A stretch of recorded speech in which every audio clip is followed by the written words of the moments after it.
बिस्मिल्लाहिर्रहमानिर्रहीम। अस्सलामु अलैकुम मुअज़्ज़ज़ नाज़रीन। आज की वीडियो में हम फ़राइज़ नमाज के बारे में बयान करेंगे।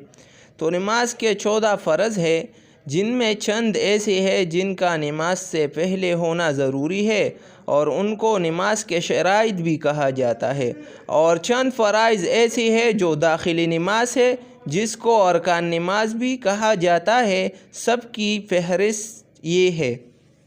सबसे पहले बदन का पाक होना फ़र्ज़ है, और कपड़ों और जाए नमाज का पाक होना फ़र्ज़ है, और सतर यानी मर्द को नाप से घुटनों तक और औरतों को चेहरे और हथेलियों और कदमों के अलावा तमाम बदन का ढकना फ़र्ज़ है। नमाज की जगह का पाक होना फ़र्ज़ है, यानी जिस जगह नमाज पढ़ी जाती हो, जिस जगह जाए नमाज ओढ़ी जाती हो, उस जगह का पाक होना फ़र्ज़ है। नमाज का वक़्त होना ज़रूरी है और क़िबला की तरफ रुख होना फ़र्ज़ है। नमाज की नियत करना, ये सब शराइती नमाज है। अरकान नमाज, तकबीर तहरीमा का पढ़ना फ़र्ज़ है। क़ियाम यानी खड़ा होना, ये भी फ़र्ज़ है।